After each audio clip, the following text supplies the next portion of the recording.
What's up? Hello. Okay, welcome guys to the 18th episode of the Intangibles Podcast. Wala si Sir? Sam, so we have the special returning guest, regular, whatever, kung ano ang label ni Laij. Anyway, point guard topic natin today. Shooting Team. guards. Ay, point guard, shooting guards. Sorry, sabog na. Pinabahan Sorry, ako. sabog na. Sorry, sabog na. Ano yan?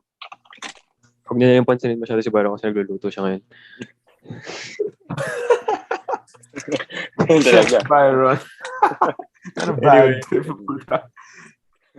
Anyway, I'm at I'm Pio. I am Laij.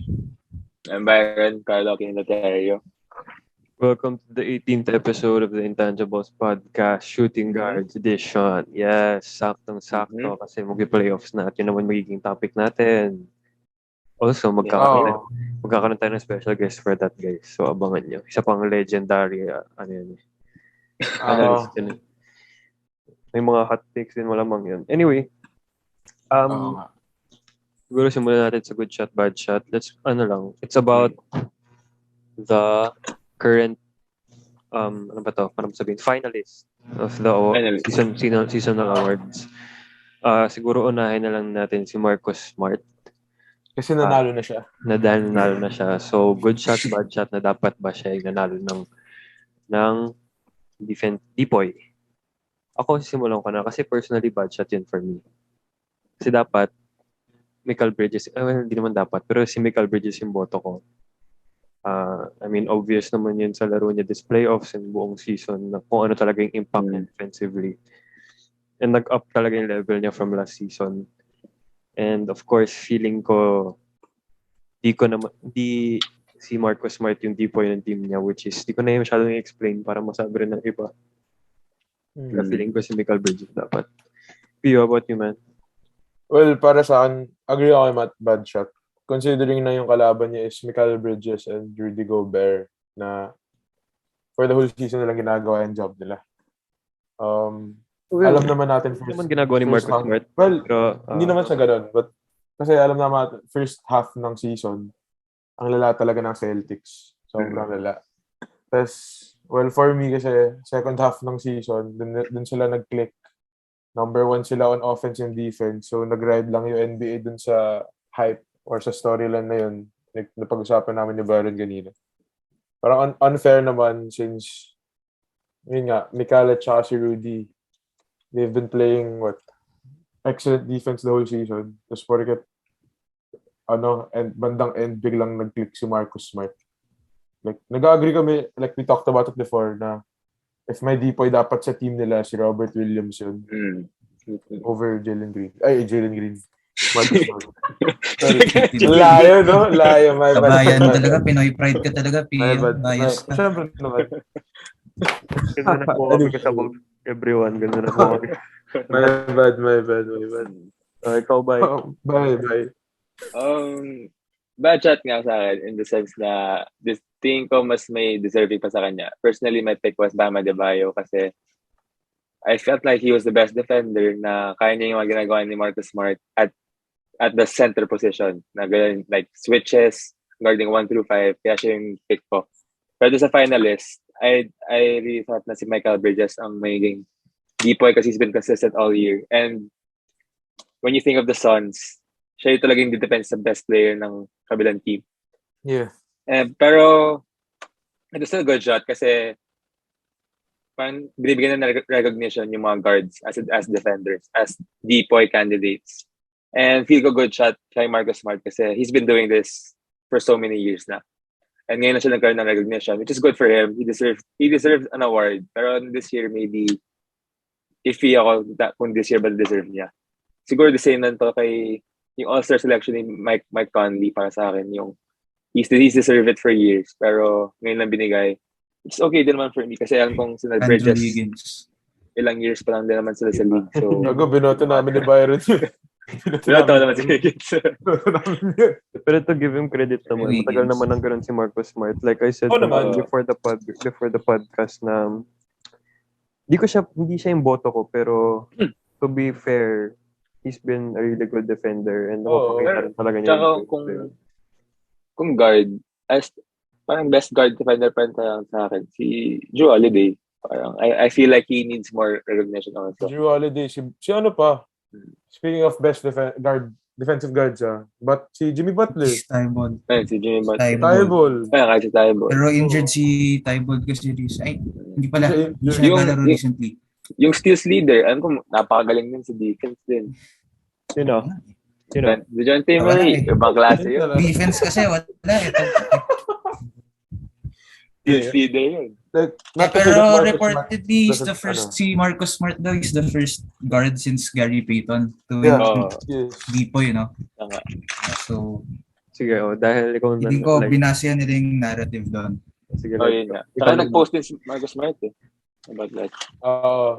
Anong thoughts mo, Laij? Good shot, bad shot? Ayun nga. Well, honestly, I was surprised na si Marcus Smart yung nanalo because I actually thought mas lamang si Rudy and Mikel. I actually thought sa finalist, parang siya yung third doon among the finalists. Pero I wouldn't necessarily say na bad shot siya kasi, well, I'm actually happy naman for Marcus Smart kasi ever since naman parang defensive-minded player talaga siya. So, I think he worked hard for it. So, he kinda deserves it. Pero, feeling ko lang mas deserve pa rin si Rudy Gobert and Mikel. Yun lang. Okay, next up. Tayo Byron naman. Halata Halata. Umuusok pa yung niluluto mo. Bawa nga Naka-focus to. Next. Naka-focus ulit sa'yo. Next, Sixth Man of the Year finalists: Tyler Hero, Cam Johnson, and Kevin Love. I'll start it off again. I feel like, hindi naman to good shot, bad shot. Who do you guys think deserves to win more? Sa mga hindi pa panalo. Well, also, anong date na ngayon? April 19. So pagka-post nito, pag may lumabas ng mga results, sorry na lang. Hindi na kami updated. If tama kami, congrats sa amin. Tama kami, I called it. Yun na yun. So, Sixth Man of the Year ko personally, ito na yung sinabi ko since the start nung nag-unang predict pa lang tayo, Tyler Hero. His game leveled up a lot. Really. A lot. Para sa he accepted the role of a sixth man. Feeling ko. Syempre given na marami ng stars sa Miami. Pero the fact that he accepted this role shows na malaki rin yung impact niya off the bench kasi number 1 seed sila. Siyempre, di naman kayo magiging number 1 seed kung yung bench mo kayang talunin lang ng ganun-ganun lang. And he's the leader of that bench lineup. And it's very obvious. So, siya yung, for that alone, na being the leader of your bench, siya yung sixth man ko. How about you, Pio? Mamaya ka na mag-adjust ng lineups mo, bro. Yan ka na naman. Nagkadang ako sa honorable mention. So, kasi marami. Nakalimutin ko yung... Anyway. So, for Sixth Man of the Year, but I think early on pa lang sinabi ko na fan talaga ako ni Cam Johnson. Not to say that Tyler Hero and Kevin Love not deserve it. Realistically, tingin ko si Tyler Hero. Si Tyler Hero yung mananalo. But for me, fan talaga ako ni Cam Johnson ever since. Kasi bias kasi si Pio. Napanood ko siya nung finals last year. Actually, yung buong playoff run ng Phoenix last year.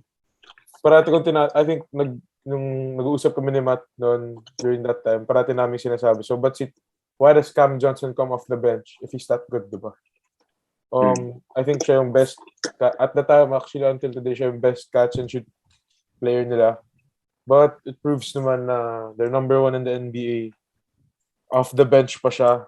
So, again, I think Tyler Hero's gonna win. Pero for me, bota ako si Cam Johnson. Oh, bye. Well, same naman. I think Tyler Hero's gonna win. Pero para sa akin, the sixth man of the year has been Kevin Love. For the reason na sabihin mo na leader na magaling yung bench ng Miami and si Tyler Hero yung leader nila. For me, Kevin Love is the leader of the whole Cavs team. And feel ko naman yung role niya sa Cavs is even as important as Evan Mobley, Jarrett Allen, Darius Garland.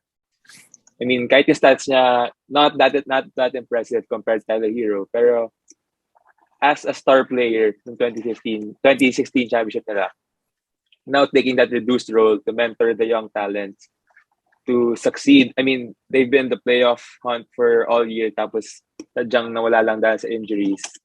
Kevin Love had that kind of impact to the Cavs. Credit din naman kina Ricky Rubio, the other vets that stepped up for the Cavs to help mold the young players. Pero I feel like Kevin Love, his impact na sa young players nila, impact to winning. And may game lang siya recently, parang last game ata, na 15 minutes, tapos he had like 32 points. So 10 rebounds ata, parang ganun game. So yung impact niya sa bench, pwede na pag-start na talaga si Kevin Love, pero kayang-kaya niya gawin limited minutes. And that for me, I don't know, for me, he's a six man. Laij, ikaw yung tiebreaker dito. Lahat kami iba-iba yung pinili. Ako, minention naman ni Byron din DP na si Tyler talaga yung mananalo. Pero for me, ayun nga, Tyler talaga, matic. Well, ako, I'm a big fan of Cam and Kevin Love, lalo na si Kevin Love kasi grabe talaga yung ginawa niya for the Cavs. Kasi last year, nagdadabog-dabog pa yun sa court. Nadabog na siya. Sobrang positive din ngayon. So he's very proud. And then nga, so I'm proud of Kevin Love. Pero if we're talking about consistency, sa sixth man, parang from start of the game until the very last game of this season, kitang-kita mo talaga yung angat na angat talaga si Tyler sa dalawang candidates and finalists. And from there some games kasi na parang nag-start ata si Cam yun. Tapos si Kevin Love rin nung na-injure I'm not sure if si Jarrett or si Mobley. Pero alam ko both rin eh. Pero yung talaga, since si Tyler kasi, his play, parang nasa Miami siya. Parang napaisip si Coach Spo. Parang parang never ata siya nag-start sa alam ko. Parang yung decision talaga ni Spo, kailangan talaga siya yung spark plug off the bench. And from there, yun yung pinaka-role niya talaga. Yun yung consistent role niya throughout the season. So from there talaga, Tyler Hero is parang for me, locked in na talaga siya for 6th man of the year. Tyler Hero guys, narinig niyo yun. Tyler Hero. Yung boto namin. Anyway, ito, next. Yari kay Jordan Clarkson. I mean, deserving naman si Cam at si Kevin Love. Utah. Pero siguro nasawa na sila siguro kay JC. Pero yun din kasi sa akin na I think nag-iba yung definition ng sixth man award. Naging kung sino may pinamaraming points off the bench. Parang most of the time naging ganun na Lou Williams, Jamal Crawford, Jordan Clarkson. Now it's Tyler Hero. Para sa akin nga, parang hindi na-recognize yung impact ng ganong classic play like Kevin Love na hindi nga siya nag-score ng ganong kataas. Pero when he's in the game, he impacts the game in different ways, on and off the court then. So, I think that has to be noticed then sa NBA. Siguro. Yung mga nila ngayon, award finalists nila ngayon, parang straight up recognition na yun. Yung nila, hindi lang based off points or whatever. Next up, most improved player. Okay, alam ko na yung mga Spurs fans dyan. Ito lang masasabi ko ha. Nagulat ako kay na dyan siya nilagay. I thought he was supposed to be hindi naman finalist, pero he was in the race for MVP. Pero nilagay sa bigla sa MIP. Ang akin lang, sa totoo lang, yung dalawang pinaglalabanan ko dati was Jordan Poole and DeJounte. Now that Ja Morant's in the conversation for MIP, as much as I respect DeJounte Murray's level of game, which is dahil wala si Jordan Poole dyan, sa dapat yun, mag-MIP for me. Ngayon, seeing the finalist, Ja Morant ako. Yung iboboto ko for MIP. Because the dude was, like I said, was in the MVP conversation. Although feeling ko naman hindi dapat siya yung magiging MVP kasi hindi naman siya yung pinaka-valuable sa team niya, obviously, given na yung 20-3 record nila even without him. Ganun pa rin. He was in the conversation for MVP. Unlike the other two. Pati naman si Luka nung parang naging finalist din siya for most improved then. MIP the other last year. year. Yun nga. So, Really? Hindi ko alam Yung yun. 2020. akin lang. Yeah. 20 2020. second year. Sophomore year niya. Akin Nandun lang. siya sa MVP tsaka MIP. Wala siya finalist. Pero hindi siya nanalo. Pero hindi siya nanalo. Wala, hindi. Si Ingram ating nanalo. Ingram. MIP si Ingram. So, pero, yun nga lang. Akin, Ja Morant. Pero DeJounte is a really, really, really close second. So, I won't be surprised if DeJounte wins bigla. Yun lang. Pio. Okay. Dadagdagan nyo lang yung sinabi ni Matt. Kasi para sa akin, snub din talaga si Jordan Poole. If you're talking about improvement, Jordan Poole was the 20th pick in 2019. Tapos, right now, back-to-back, 30 points. Tapos, kanina, 29 playoffs, first two games. Para sa akin, like nung na-nominate si Luka before, para sa akin, level na talaga nila yun. So, Expected na sa kanila yun. ano pa yung in-improve nila? Siguro damag.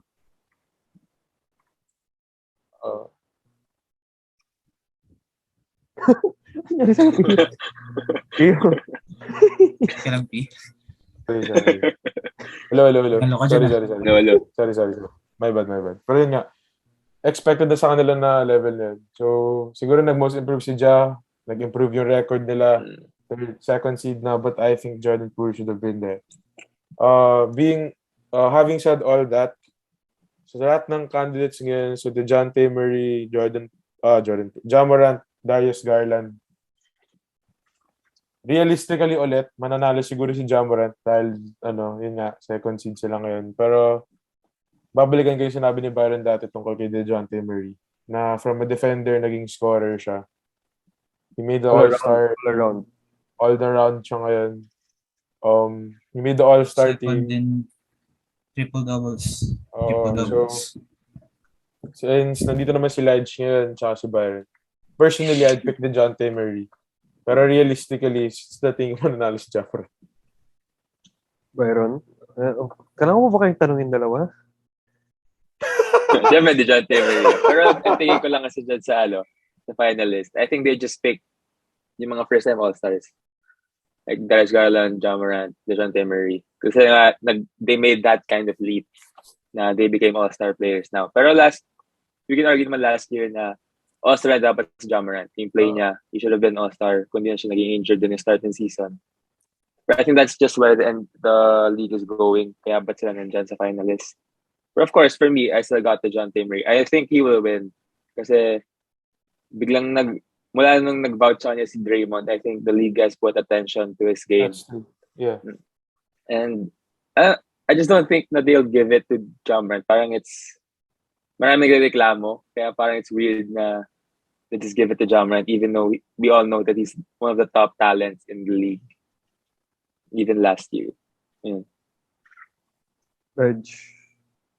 Okay, DeJounte Murray daw. Ako, the only scenario Ja Morant doesn't win is if the NBA realizes na magaling na siya last year pa.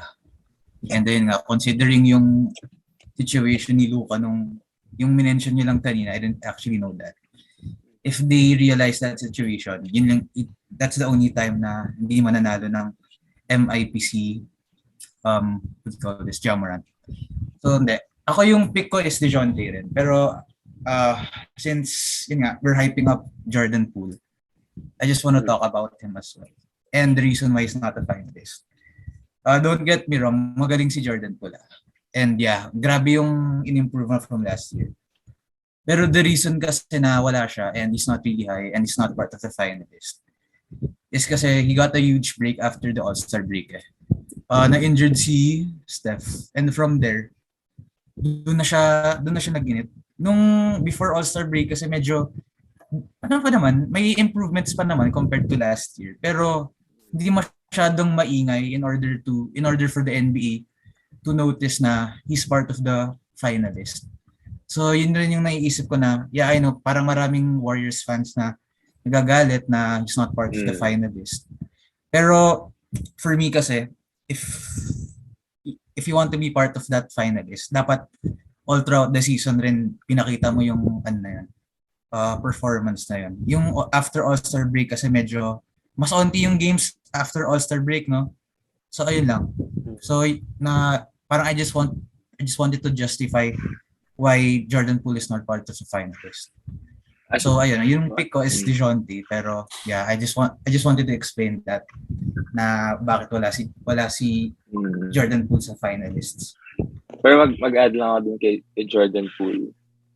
Not to hate on him or anything then, pero he was added 10 minutes per game this season. Yeah, I was about to say. Shot, 10 minutes per game ang nadagdag.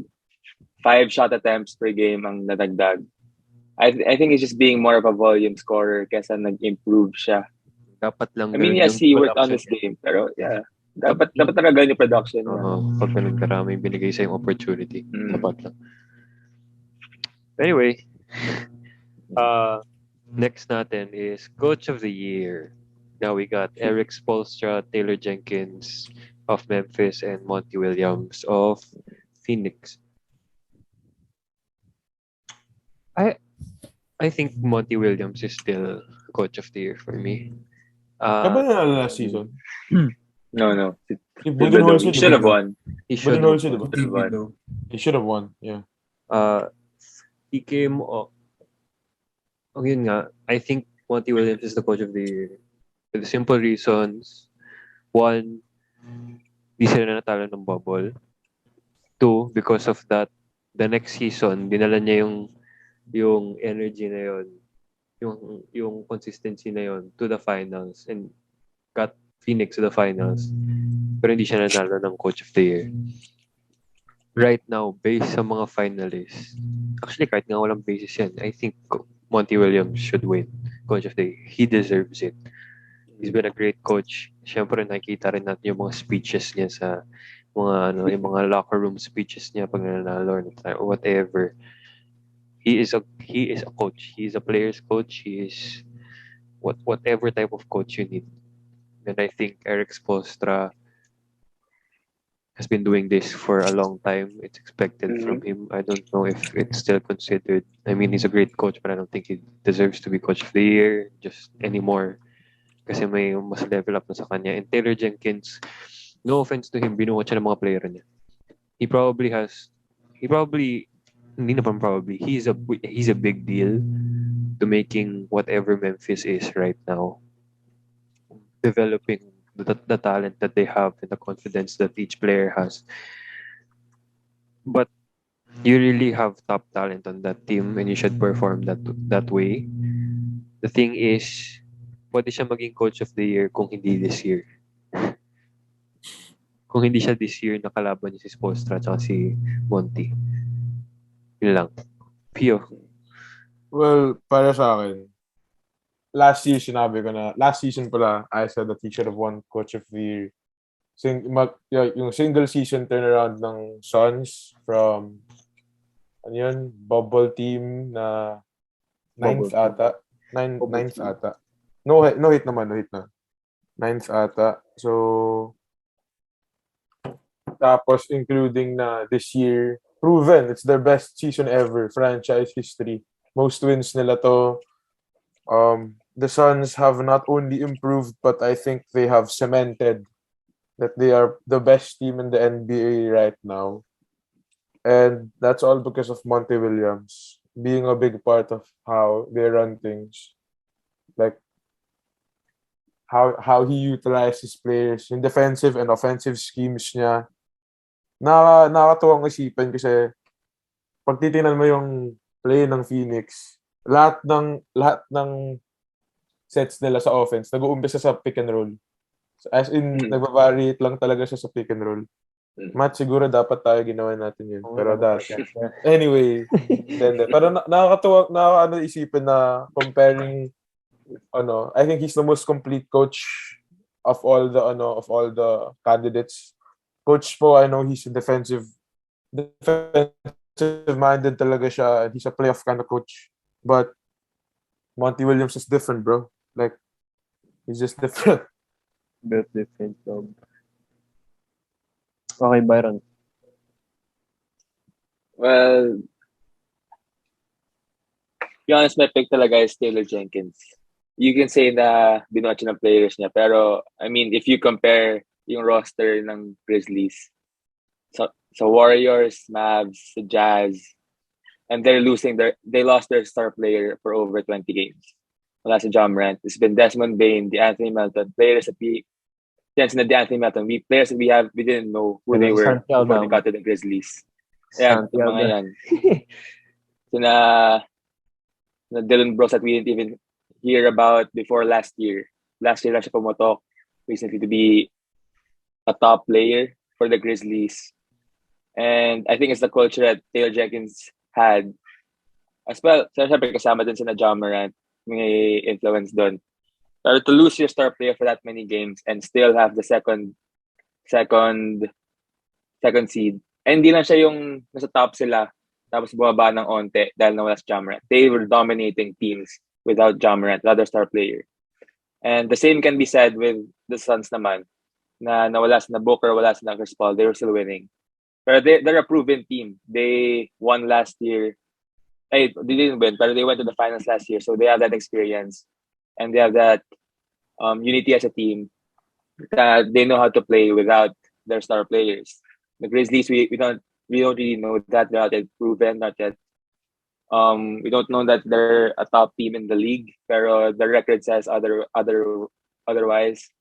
Pero yun nga, since nanalo si Monty Williams last year, if it was any other year, I'd give it to Taylor Jenkins. But since Monty Williams didn't get it last year, I really think that he deserves it even more this year. College. Ako agree ako with Byron. If Monty wins, I won't be surprised kasi deserve naman niya, just like you said. Kay Coach Spo, no offense, I love you, sir. I love you, kabayan. Pero halatang-halata naman si Monty and Taylor Jenkins are the close 1 and 2, or the obvious 1 and 2. Pero ito kasi yung nakikita ko eh. Parang let's backtrack to the start of the season. Like 0-0 lahat ng record. And then if I were to tell you guys na Phoenix is gonna end up being the best team this season, would you guys believe it? Believable naman, di ba? Believable. Pero if I tell you guys na Memphis is the second best team among all other teams, would you guys believe it? Hindi. You would believe it? Galing mo din, Laij. Hindi, di ba? Galing mo din, Yun yung naisip ko kasi, parang grabe yung sobrang exceeding yung expectations ng pinakita ng Memphis ngayon. Like I said, I wouldn't be surprised Monty will win if Monty wins. Pero Even last year naman kasi, parang, I think Monty should have won it. Pero yung basing lang talaga sa expectations na pinakita ng teams ngayon. Grabe talaga yung Memphis eh. Diba do yung last year eh. Parang yun din yung dahilan ba't sila nalo. Yung sa expectations. And to add pa, you guys are saying na, ayun nga, may malalakas talaga yung mga players ng Memphis and binuhat lang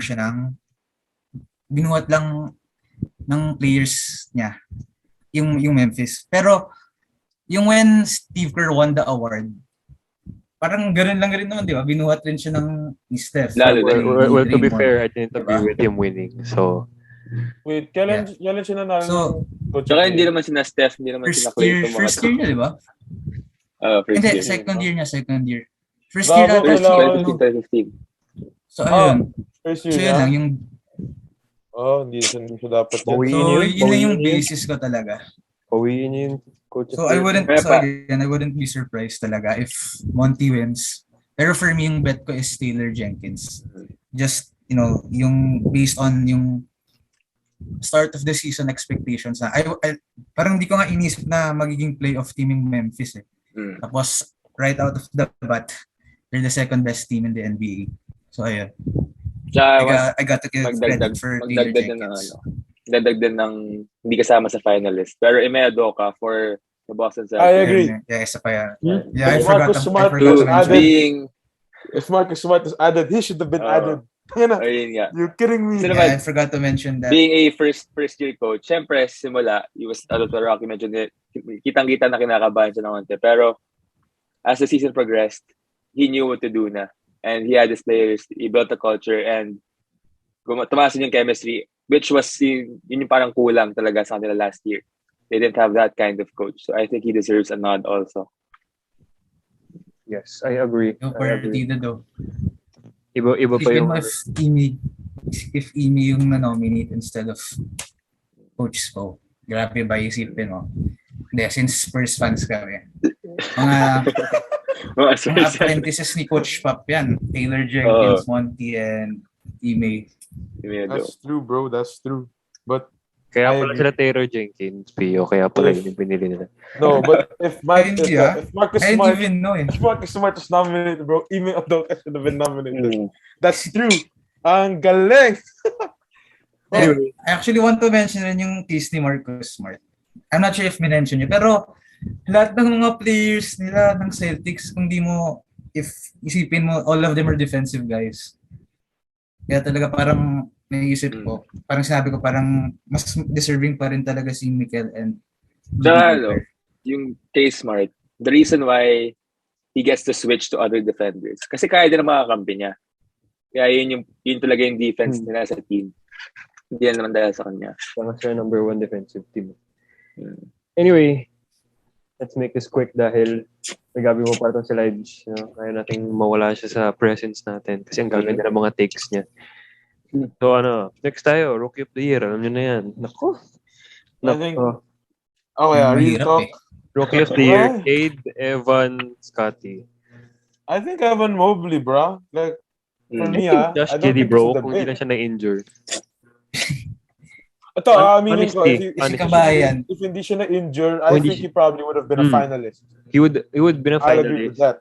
And silang dalawa ni Evan Mobley maglalaban for that na one. Hindi naman yun, pero hindi naman. Feeling ko lang, ako lang. Din sinabi ko naman na to nung before pa eh. It was a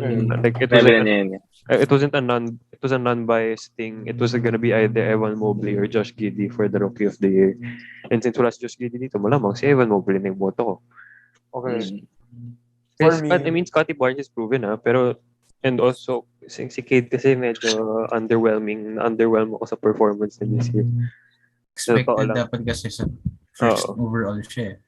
Mas mataas kasi yung expectation sa kanya. Pero Scotty Barnes did well also. Kaya lang, where's my boy Franz Wagner, bro? Real talk.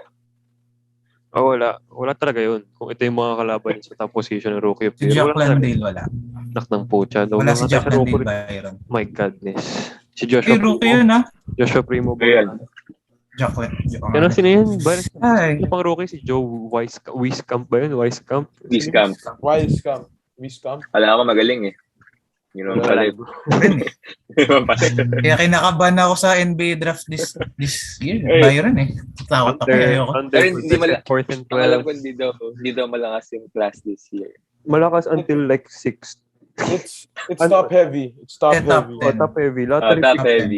Lottery pick heavy. Yung draft class this year. Last year, umabot hanggang second round eh. Malakas eh. After the lotteries, feeling ko wala na masyadong kilalang pangalan. Pero malay mo, baka may lumabas na Draymond. Diba? Draymond Green, may lumabas na ganun. You never know, Diamond in the Rough. Yeah, Diamond in the Rough. Ano yun? Oo. So Evan Mobley ba tayong lahat? No question. Para sa akin, Evan Mobley. No question naman natin. Ikaw, Laij. May iba ka bang... I got Scotty Barnes. Yun eh. Parang medyo... yung before kasi na-injure si Mobley, clear-cut winner siya eh. Pero nawala yung momentum. Nawala yung momentum niya kasi. Nawala yung momentum niya. Tapos si Scotty, don't get me wrong, Matt. Yung favorite rookie ko ngayon is si Josh Giddey. I got you. Pero medyo clutch kasi si Scotty Barnes at end of the season eh. Parang nag-outburst siya. Yeah. So, ayun. Pero ang dami nila nag-ganun Parang yun nga, clutch lang. Naghahabol ng Bigla award. Jalen Green, no? Naghahabol ng award. Pero and yung record pa ng Raptors, pataas kasi ng pataas. Yeah. Kaya ayun. Nakita mo yung interview kay Jalen Green? Yung what did you know about yourself at the end of the season? I'm a bucket. Tapos yung may meme na yung sa my career na sagot. Yung mga my career na sagot. -5 chemistry plus 1,000 confidence. Yung mga kailangan yung chemistry na yan. Dahil na he's in Houston, bro. Confidence half the battle. But ito, I remember nung draft, di ba, ang projected na kunin ng Raptors si Jalen Suggs, di ba? Kasi nawala si Lowry. I told you guys, he's gonna be a bust. Kailangan daw ng Nung pinili ng Raptors hindi naman siya bust, pero underwhelming. Pero a team without that much point guards. I think. Lagay mo siya sa team na walang point guards. Yun nga, like, for me, good job sa Raptors na alam nila yung ginawa nila din. As in, they believed in Fred VanVleet. Yun, nag-all-star siya. They drafted Scottie Barnes. Ay, ang galing ng Raptors yun. I wouldn't be surprised nga if in-upset nila yung Philly. By the way, nakita ko na 3 yung nilalaro ni Scottie Barnes. No, my bad. 3 nga pala yung nilalaro niya. Akala ko 4. So, nakita ko na. Na-experience ko. Good job, Byron. I think sobrang weird ng lineup ng Raptors, Exactly. Wala silang true point guard. Tapos wala silang true center. Yeah. Panay forwards lahat. Okay lang yun. Siya ka na bababa ng bola. Oo. Siya ba nagpa-point? Shit. Anyway, moving on. MVP na tayo. Giannis, Joel, Jokic. Si Giannis third wheel lang yan. Pero Jokic pa rin ako. Embiid ako. Sorry pa rin. Jokic pa rin ako. Embiid talaga ako. Embiid talaga ako. Hindi ko tanggap. Ito, para sa akin, I think if you rewind yung I don't know what episode, nag-agree ako sa, I think consensus kami. I think nag-consensus kami na Embiid. Pero, nag-drop Like he still, hindi, magaling pa rin, pero nag-drop. Compared to Jokic na, alam ko mahilig yung NBA sa narratives, pero isipin mo pa rin, first player in a season, 2,000 points, 1,000 rebounds, 1,000 assists. Alam ko, Embiid or Jokic? Alam mo kung bakit bumaba? Kasi napunta si Harden. Dumating si Harden. Hindi naman niya kasalanan. Kung wala naman si Harden. Ano yung choice mo, Pio? Jokic ako. Okay. Akala ko Embiid kasi yung first combination mo. Hindi, pero Embiid. Pero ito yung point ko dyan. Parang ikaw nagsabi si Durant yata, yung in order to get a back-to-back MVP, you have to be even greater than you were when your first MVP. I don't see that from Jokic naman. Parang he's just playing the same way. And si Embiid is on that level also, maybe even higher at some games. Which he should have won last year kung hindi lang siya na-injure. Hindi siya injured. Pero yun yung if it went to Jokic nga, like, maintindihan mo talaga last year kasi ganoon din yung laro ni Jokic. Parang siya laro talaga nasa top. Pero yung for me nga, yan. You need to consider rin what if nag-change sila ng roles. Si Embiid yung nasa Denver.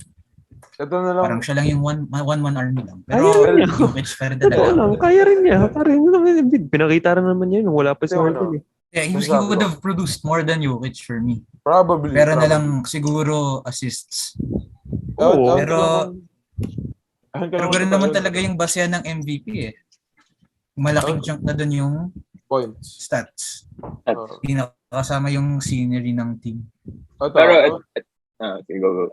Ewan ko lang kung totoo yung nakita ko sa IG, but I think 26% ata ng voting ng MVP tapos na.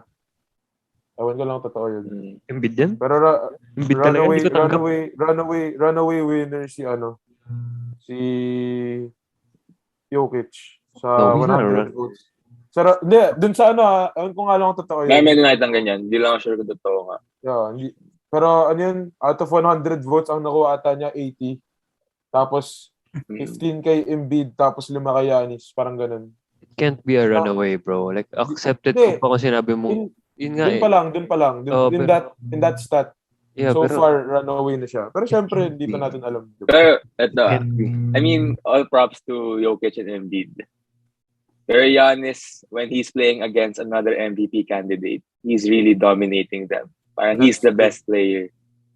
So, I mean, syempre, wala siguro siyang pakialam sa award talaga. Ito yung Pero in championship kasi. terms of dominance talaga, sa tatlo. Siguro nag-asawa na lang din, nakadalawang MVP na si Giannis, nag-empa si MVP. So, ito lang, ayoko lang siya makita mag-MVP kasi nakakasawa. So, ibang tao. Narrative talaga. Kasawa na talaga yung tauhan. To add na lang din kay Byron. Dun sa nakakasawa. Kaya ngayon kung isipin ko, hindi ka talaga makomprehend kung paano si Larry Bird nanalo ng 3 straight MVP. Lalo? Grabe naman. Ang layo nun. Teka lang, ang layo naman nun. Di ko alam I mean, yun. ang layo naman ng return natin. One pala 3 straight. I didn't know that. He won 3 Siya straight. lang yata. Siya lang. Pero ang layo naman ng return natin doon, no? Nandito tayo sa 2022 tapos napunta tayo kay Larry Bird. Wala namang social media last. Walang social media back then. And kasi, isipin mo, parati natin pinag-uusapan or na-mention na before yung if hindi nagsasama yung mga voters, ilan dapat yung MVP ni LeBron, diba? Like, in that span, nung nasa Miami siya until prime years in Cleveland. Hindi ko talaga makomprehend kung paano nakuha ng media, iboto si Larry Bird. 3 straight seasons. Maybe he's that good. We didn't watch him. We didn't watch him. No, syempre, di natin naabutan. Pero marami nagsasabi na talent-wise, Larry Bird was really better than Magic Johnson daw. He was the career-wise. Personally, I over Magic ako. I'm not gonna lie. Mas complete si Larry Bird as a player. Honestly. Mas bias ako pag shooter. Bakit? Kasi wala lang, parang... Kasi shooter siya eh. No. Parang walang hindi. Oo. Shooter siya eh. Oo. Shooter kasi si Byron. Move on na nga tayo. MVP. O sige, may dalawa kaming Joel Embiid, dalawang Jokic. Basta kahit sino manalo doon, ang importante, walang mag-mention kay LeBron, yun na yun, okay na yun. Ito bro, honestly, since shooting guards mention kay LeBron, nasasawa na ako. I think after this season, this might be a hot take or I don't know. Alam ko na at lamang kami dito hindi LeBron fan kaya ko sabihin. So, I think after this season, wala na talaga dapat debate kung sino yung best player ever. No lie. No lie. That debate ends right now. Yeah, that debate ended this season. That debate ends right now. That debate ended in 2011. Respect kay LeBron, pare. Respect to LeBron, bro, but totoo lang. Yun lang yung number 2. 2011. Yun lang yung pustahan na sige, magmamabs ako. Kinakabahan pa ako eh. Natalo talaga Miami. Anong ba laman yun? Ito, real. The GOAT conversation ends today. Wala na ako dapat maririnig. Like, kaya na. Tama yan.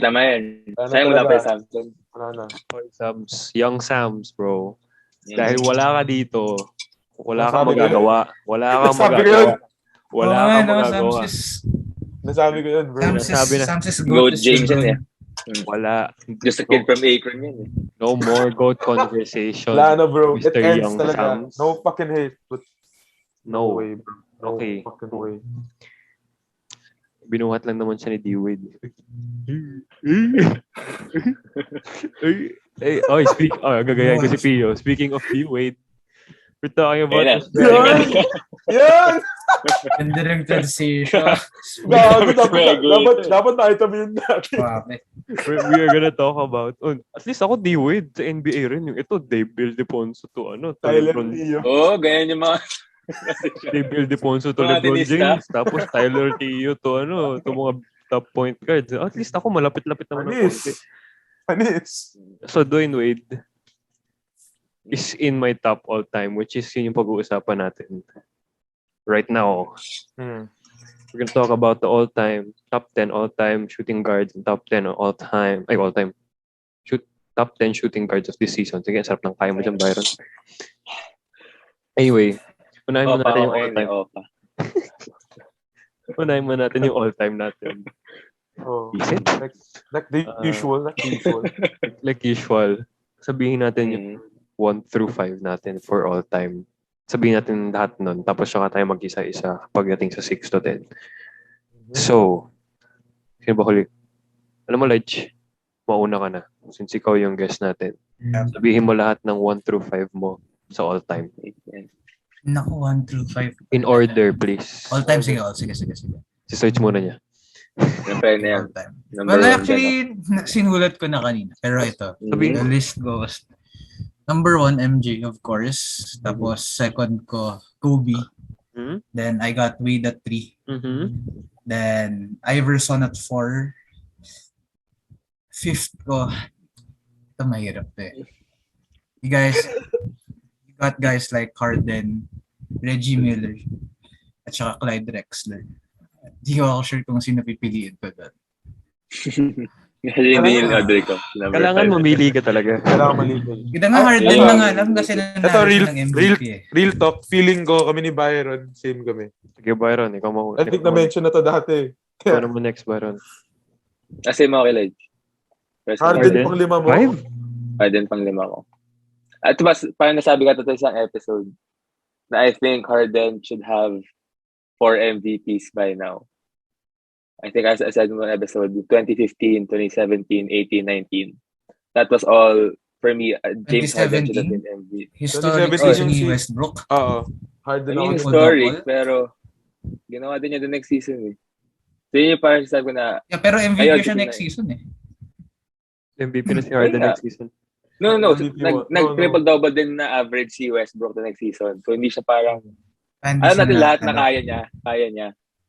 So parang Yeah, kapag medyo nagawa magulo niya, rin talaga Oo. kasi yung basis for MVP. Hindi ko na rin alam yung Actually. basis ng MVP. Actually. Hindi natin mention yun na magulo rin talaga yung basis for MVP.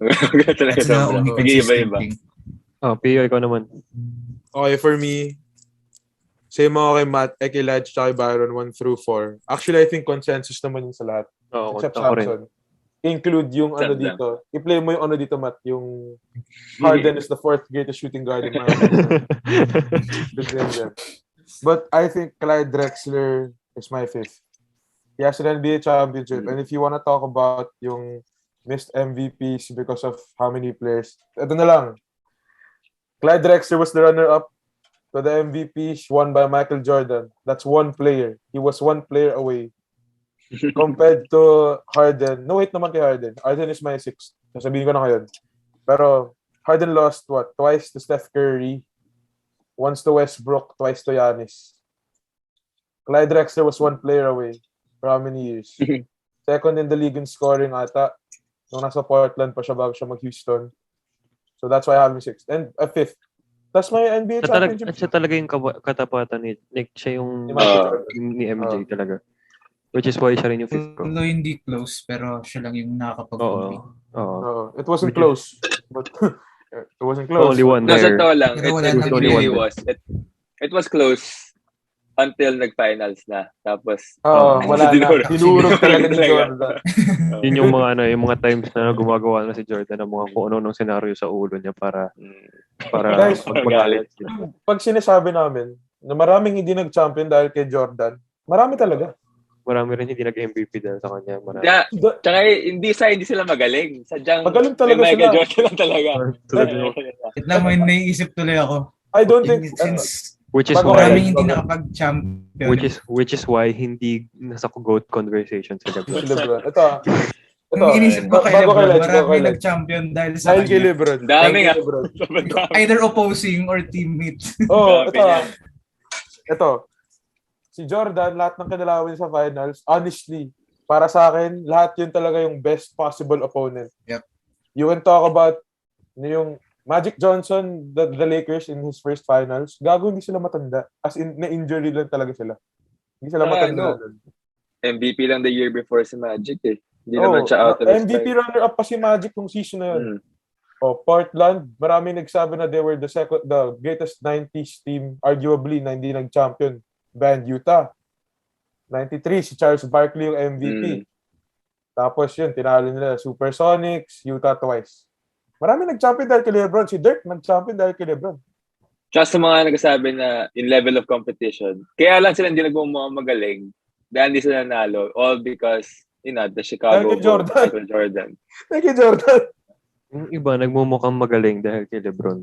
Oh, naman, bro? ang galing nila pre-2015. Pero, Galing ni Dirk is it bigla. that far? I mean, No hate. first year lang nila naging ganun eh. Galing ni Dirk bigla. No, biglang champion sila eh, no? Kaso Biglang nagiging champion. Wilt Chamberlain nung pinusterize niya si LeBron eh. Like, Diba? Mm. MJ Hindi, wouldn't let that. Hindi lang talaga kami fans ni LeBron. Ayan, Ayan, huwag na natin. Sorry talaga. Nasa Sorry. shooting guards tayo. Nasa shooting guards tayo, guys. Oo. Huwag na natin Hindi pag-usapan. talaga kami hater. Nadadala. Nadadala tayo. Talaga. Nadadala tayo kasi walang kukontra sa atin. Sorry, Sa episode, Samson. nadadala tayo kasi walang kukontra sa atin. Sorry, sa episode. Samson. Next tayo, next. Ako na mauuna sa next, tapos yung ulit na lang, Serpentine. Okay. Wow, para mo draft. Sixth ko si Harden for the reasons that you just said. I feel like he is a championship away. I A agree. championship away from being 4 or 5 Mm. in the shooting guard list. I don't think malalagpasan niya si D. Wade at this point in his career unless he does something Yeah, extraordinarily well. But his max is gonna be 4 or 5, which is for me 1 more championship away. He needs 1 more championship away for me to put him there. Yun lang naman. Copy. I agree. Harden ako sa 6. Everything Matt said. Siguro ang ibahin ko lang, Harden is 1 championship away from being the 4th greatest shooting guard talaga. Siguro, tayo lang sila ni Iverson 1 MVP. It's just that Iverson led the league in scoring. Well, Harden multiple times.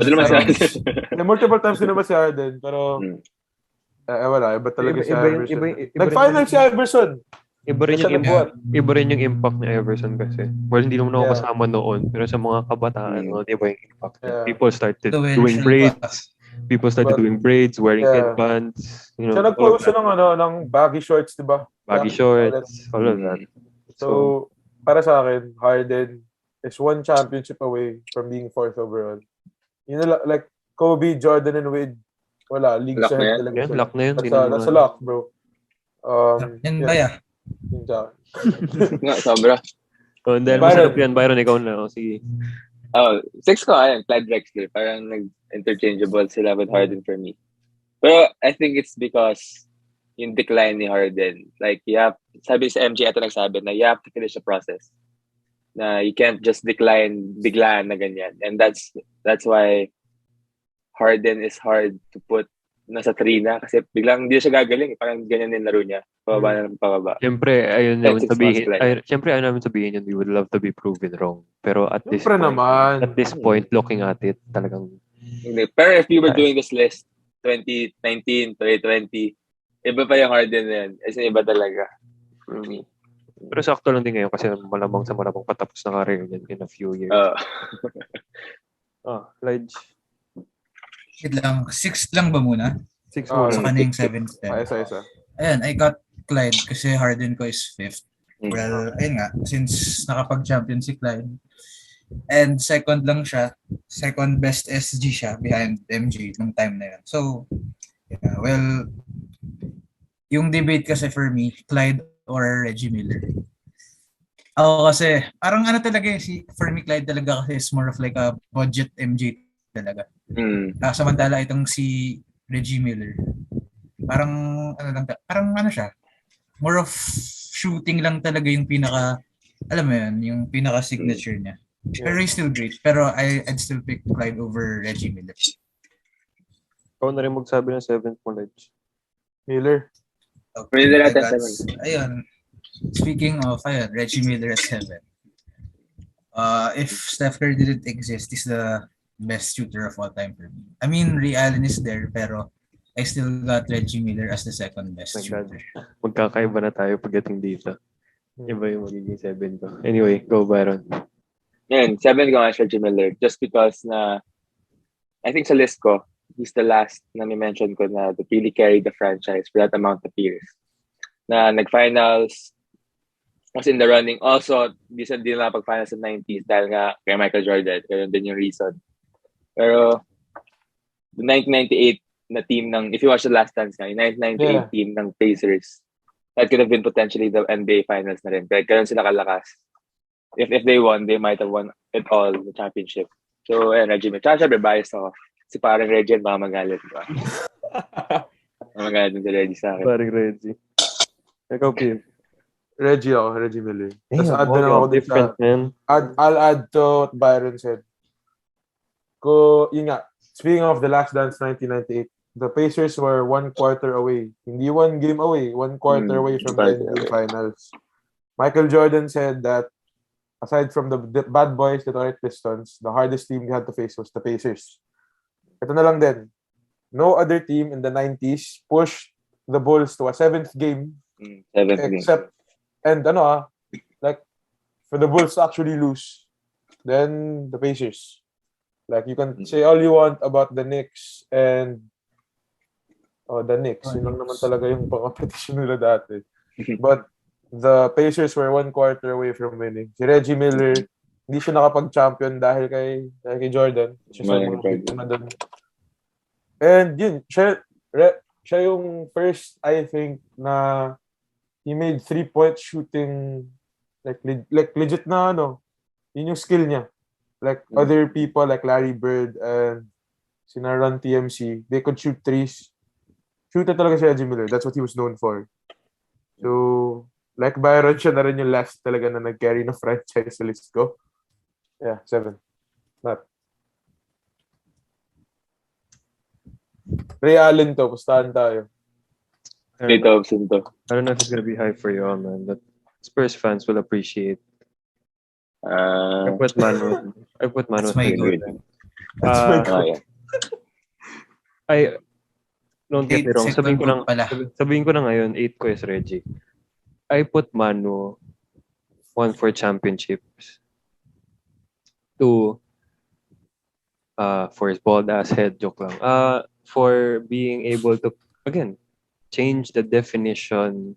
Change even definition. I don't know the term for this, but for you to be able to carry the bench the way that you did for a crucial team that won a lot of championships, you accepted that role. You became a role model for those who won 6 Men of the Year. You became a role model for them to accept their roles no matter what it is, to be able to win a championship.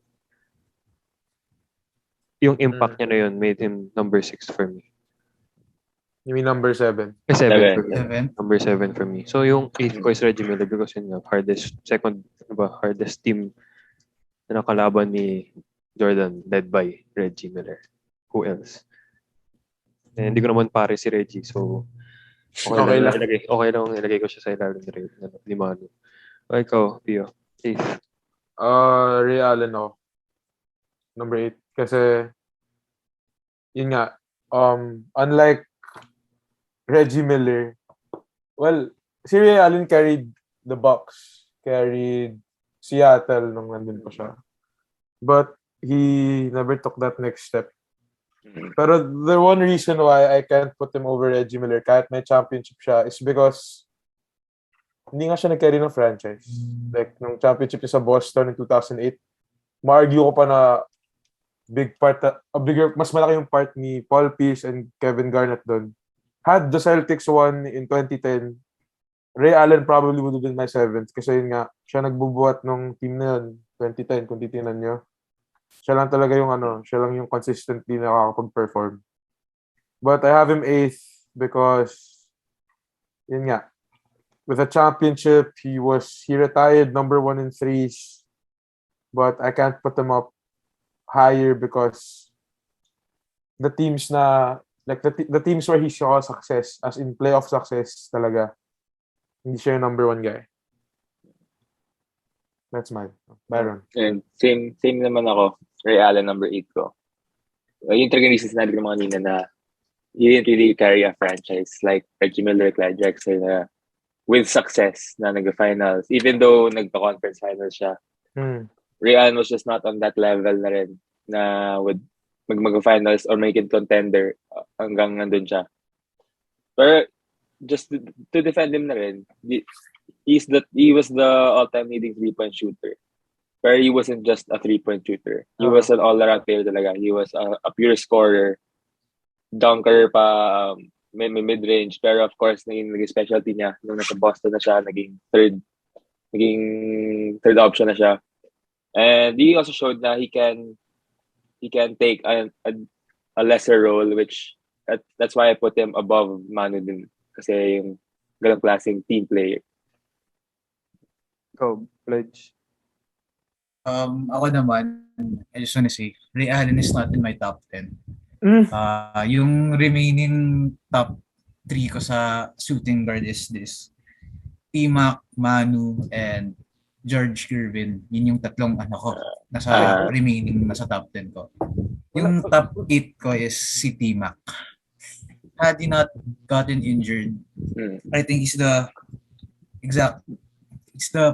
parang pinaka-rival talaga ni Kobe nung time. I would even say he would be as good as Kobe. I wouldn't really say if he could be better than Kobe. Pero kasi klase rin si Kobe. Is Kobe's Clyde Drexler. That's true. Yeah. He was a taller Kobe Bryant, bro. 6'8", 6'9". Tapos mas magaling pa ata. Hindi naman. He can also defend. Medyo na-shorten lang talaga kasi yung injuries. Prime niya because of the injuries. So, yun. He's my eighth. Sino 9 mo? Ulit, sorry. 9. Ayun, ito na yung mahirap. Hindi pa niya pala alam. Hindi, sabihin ko na idol ko, si Manu na lang. Si Manu. Ginobili na ako. No explanation needed. The best sixth man ever. No explanation needed from the three of you, I think. Ako 9 ko si si Ray. Si Ray. Si Papa Ray Parks? Si Papa Ray. Ito yung 9 ko. I don't also need to explain that. You already explained it. He basically one of the best shooters of all time and accepted his role. Kung ano man yung sinabi niya. Ganun din naman yung thought ko. And my 10th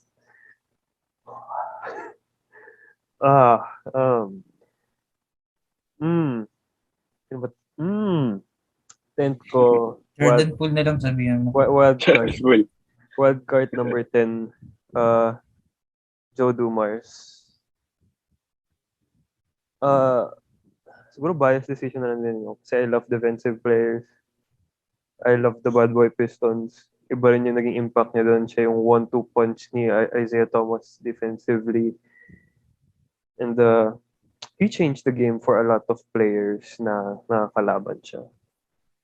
And plus, champion. So, he may not be the face of the team. He still helped. Kopio.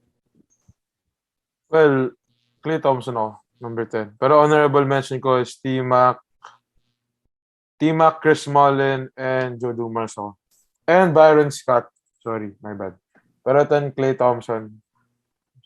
For me, I think he's probably, shooting-wise, third best behind Ray Allen. Talent-wise sa shooting. And, hindi naman mananalis. You can talk about Steph and KD being, KD wouldn't have won without Steph. Steph wouldn't have won without KD. Steph wouldn't have won without Klay Thompson. So, yun yung akin. Klay Thompson is probably one of the better defenders on this list. Actually, kung iisipin, probably top 5 siya defense ng shooting guards dito sa list na to. Marami talaga dito. Konti lang yung defensive-minded. Medyo biased na rin siguro ako kasi Klay fan ako. 10 Klay Thompson.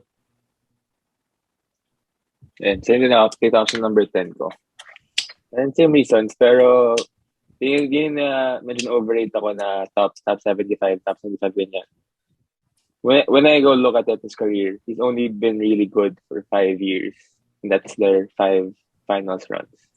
So, to say na he's better than Ginobili, better than mga pwede. I mean, pero top 10 siya for me, top 10 shooting guard all time. I agree. Laij, ikaw number 10. Yeah, so ayun, yung top 10 ko is George Gervin.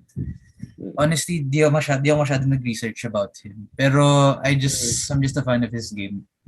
Kasi nung time na yan, well, yes, pwede naman. Pero medyo kasi medyo I'm just a fan of mga lanky players, yung medyo mahaba yung galaw. Parang KD type of player siya nung time na yan.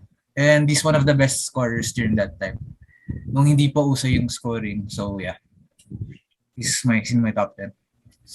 Alright, so we move on to the right now this season. And sadly, Laij will have to go Mhm. because syempre tayo, student first. Again, Students first. So gagawin lang Podcast natin. hindi, joke lang. Di mo podcast. Gagawin. Podcast at least. So Good podcast. Student podcast. student podcast. Podcast at least.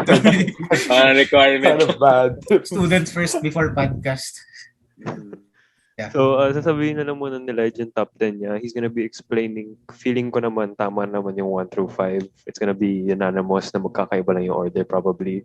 So, ang explain na lang niya is yung 6 to 10. So, Laij, go ahead. Banggitin mo lahat. I'm not sure. 1 through 10. Well, ito yung... 1 to 10. Okay, this is my...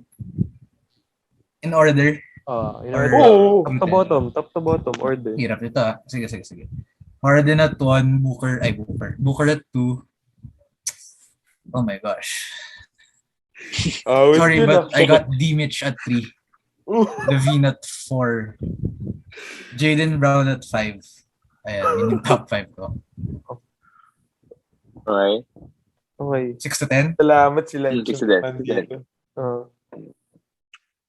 Sige. I got SGA at 6. Tapos 7 ko Edwards. 8th, I got CJ McCollum. 9th ko Tyler Hero. Number 10, I don't know who the heck is this. Wala si DeRozan sa'yo. Number 1 daw niya. DeRozan is an SF. Ay. We literally talked about him being a shooting guard on the podcast. Hindi ko alam yung 10 ko, guys. Wait lang.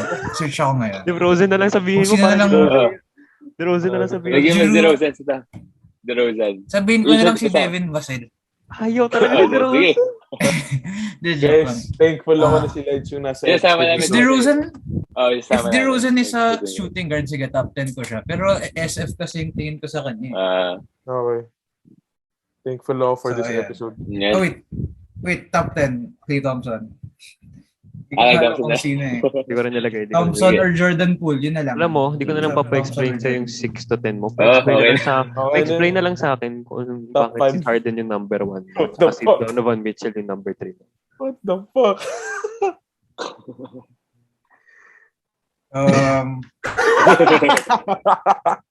You guys, bakit sino ba number 1 nyo? DeRozan. Well, DeRozan? Hindi, SF kasi yung iniisip. SF kasi siya para sa akin. So you're saying Levine's the SF? Hindi rin. No, they're two shooting guards. Nagkataon lang na kulang sila sa posisyon. Kaya Sobra. Sobra pala. I mean, if SGC DeRozan, I got him a top 5. Explain hard. Gets ko naman where nagagahan si Laij. Oo naman.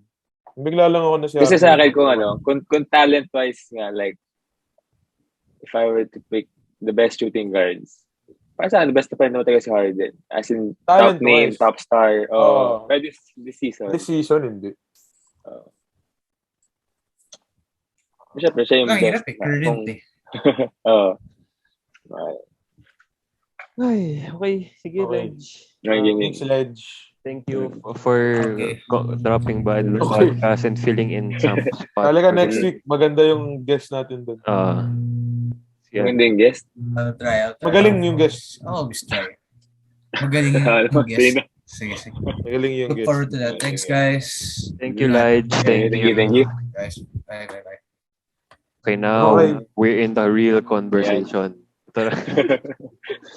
Ito na tayo. Okay. So, Byron, ikaw magsimula. Sino ang number 10? Sa 10 ko.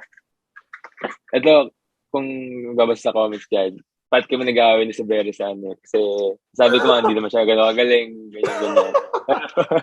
Pero ito yung favorite na player ni Saberi ngayon. Shoutout sa'yo. And then medyo kung nag-sound na nag-hate ako kanina dun sa MIP candidate thingy. Hindi naman. Number 10 is Jordan Poole. Like, as a shooting guard, I feel like he deserves to be in the top 10. Lalo na nung injuries si Steph, injuries si Clay. He's been holding his own. Lalo na ngayon sa playoffs pa. And number 10 is Jordan Poole. Pio. 10 ko si Poole. Seryoso. Honorable I feel mention bad, ko. bro. I feel bad. He's not Honorable even my 10. mention. Klay Thompson, Duncan Robinson, SGA. Jordan Poole's not even my 10, bro. Top 10 Jordan Poole. I think Painful. if debated siya sa top 10 ko before today, hindi na ngayon because of what happened sa playoffs. First 2 games. Ako, di nangyari. Hindi Hindi nangyari yun, syempre. Pero he's showing up siya. sa big games eh. Number 10 ko, thank you, Laij, for putting him at number 6. Pero I don't think, come on. Even me, I don't think he's at the 6. But I'm still putting him at my top 10, Mr. SGA. Just because I think anyone can attest na if he didn't get injured, nung time na hindi siya naging injured, na hindi pa siya injured pala, iba yung production na binibigay niya. Real. Diba? I feel like he should have been my 10 if he didn't get injured. Tsaka, alam ko lang kung ako, pero parang every game na makikita ko may OKC, hindi siya naglalaro. Ewan ko bakit sumasakto siya. Hindi siya naglalaro. May nakikita ako. Ako rin. Hindi ko alam. Pati ako hindi ko alam eh. Pero, I mean... That's a different kind of load management, bro. Injured ba siya? Hindi naman. Injured siya. Seryoso ba yan? Ganun karaming times? Paan niya, boy? Sobrang random siya, Sobrang random siya mag-miss ng game. Alam mo, injured siya, pero hindi ako naniniwalang injured siya. Naniniwala ako nagtatank sila. Naniniwala ako. Nagtatank lang sila. Nagtatank lang sila, malamang. Pero, yun nga, I mean, that itself, kung hindi siya nandun, they're probably not tanking kung nandun siya. Diba? So, that speaks volumes to his effects on the Thunder. Diba? Pero he deserves it naman talaga. Iba naman talaga yung production nila. So, siya yung 10 ko. And my number 9, I don't know if he's low. It's low for y'all, but CJ McCollum is my number 9. For the simple reason. CJ. Okay, to be fair, yung production niya from Portland to Pelicans. New Orleans. Ay, tama. Pelicans was high. Maganda yung nilalaro niya every game. Well, if not every, most of it. But I already expect that from him. He's been doing the same things for years. For years, he's been doing whatever he's been doing to produce that way for years. So I don't expect less from him. But di ko rin nakitang nag-level up siya. Actually, kaya siya yung number 9 ko. Maraming dito sa list na to, yung sa gitna, stagnant talaga sila sa kasi hindi sila nag-improve. Yeah, hindi sila nag-improve. Parang Magaling lang. Magaling. But meant to be that way. If I'm basing it off performances this season, malalaman natin. Pero 9 ko, CJ pa rin. Like, yun pa rin siya. Gan pa rin siya. Magaling pa rin siya. Like, congrats though, nakapag-playoff sila. Congrats. Malaking impact na dun. Like, New Orleans elevated because he was there. But that CJ McCollum, I think, he's an all-star level player. If he was in the East, probably all-star yan. But, yeah. Cheer, probably not. Okay. Nag-iba yun this year. Parang dumami din yung mga galing. Pero yan, syempre, number 9 ko din. CJ, same with guys. CJ McCollum ako. Thank you. Hindi ako nagkamali. 8. Yeah. Kasi 8. Okay, I'm not sure kung mababa din to. Pero 8 ko, Anthony Edwards. For the Timberwolves. I got Harden, bro. I got Harden. Then, ano naman? Teka pa, explain mo muna yung kay Byron. Ayun, gumaling nga siya. I mean, he became an all-star type player then. Pero it's more of an individual improvement lang. Kaysa I don't see him still as a team player na nag-galvanize ng troops. He improved this game. Galvanize. Yeah. God damn. Galing talaga natin. Ang dami eloquent ngayon. Puta ka na. Galvanize. Para sa akin kasi para yung 1 to 7, they're all established top names sa akin. And to put Anthony Edwards above one of them, medyo mahirap pa for me. So, Pio, ikaw? Harden ako. So, I don't know if this is a hot take. But, hot take siya. But, okay. Tama naman. I established kanina top 5 talent. Top talent shooting guard si Harden. But, if I'm basing it off this season, yung first half when he was in Brooklyn, sobra talaga ako na underwhelmed from him. Okay, given na coming off of a hamstring injury, I understand all that. Pero, nakakatawa yung sinabi, naniniwala ako dun sa sinabi ni Barkley na gumagaling talaga si Harden kapag gusto niya kung nasan siya. Like, I don't know if, like, siguro the hamstring played a big part of how he was. Pero kasi, para sa akin, like, maganda yung second half ng season ni Harden. Nung nag-move siya sa Philadelphia. No debate. But, para sa akin, yung ibang players na nasa list na to, consistent sila all season. Hindi ko malalagay si Harden na mas mataas pa doon. Kasi unfair since first half, for whatever reason, yun nga, he wasn't at that level. Ngayon, nandun siya. But, from the start until All-Star break, para sa akin, hindi. Di ba nga, nung sinabi ko, sa All-Star sa East, hindi ako sure kung mag-All-Star si Harden dahil sa performance niya. Ayun, yun akin. Sa akin, mas hot take pa pala kasi yung focus ko sa list ko was their progression as players. So, just like CJ McCollum, in my opinion, sa number 8 spot ko si Donovan. Because, again, same thing, bro. Like, it's really the same thing over and over and over again, and they're not gonna win a championship. I'm calling it. Pag siya yung main guy, mas mataas siya kay CJ. Nasa 5th siya ngayon. Nanalo sila. Pero, pinag-usapan namin sa podcast. They're 5th coming off a number 1 seed last year. Yeah. Pinag-usapan din namin na before the podcast. Wala akong tiwala sa Utah. Yeah. Wala. Literal na wala. I don't trust their guys. I really don't trust Donovan to lead that team. That's why he's my 8th. And my 7th is gonna be Anthony Edwards. For the simple fact that, given na maganda yung nilalaro niya, it's not team-like, you know? It's not really team-like. Mahalata mo mas maganda yung laro niya pag isolation or given na siya yung talagang titira dapat. Pero other than that, sila Kat and D'Lo are leading the troops and Pat Bev is right there with them. And Anthony Edwards is basically the 5th guy or 4th guy in that list. So, he's my 7th. Tama ba 7th? 7. Copy. Well, ako, Donovan ako. 7. Kasi everything Matt said, like, he probably would have been higher on this list had they maintained the top seed in the West. Pero 5th, for sure. Coming off a number 1 seed coming off a number 1 seed last year. Like, he's an all-star, yes, but like, not that he's not a great player. He's a great player, pero like, stagnant siya. Like, the other players on my list, sobrang laki ng jump nila. Either gumaling sila or they really elevated their game. So, that's mine. Yeah. Sino yun? Byron. 7. Yung sa to lang, yung 6, 7, 8 ko. Diyan ako nahirapan kasi my 7 is James Harden, my 6 Donovan Mitchell. Yung reason ko ba't nahirapan is Anthony Edwards elevated, yung dalawa nag-decline this year. Pero I still can't put them kasi all-stars pa rin naman yung dalawa. So it's hard to put Anthony Edwards kung hindi naman siya nag-all-star din. With a given opportunity, mag-sub din siya. Hindi din siya napili. So it is hard to put them over the two. Pero 7 ko si James Harden. 6 ko si Donovan Mitchell. Same naman reasons as yours na sadyang nag-decrease talaga production nila this year. Again, from a high level that they were playing last year. Yeah. It's quite disappointing to watch them this year then. And to say na James Harden na combination in the second half, I think he was just good for like 5 games then. Sa to lang. Para sa akin.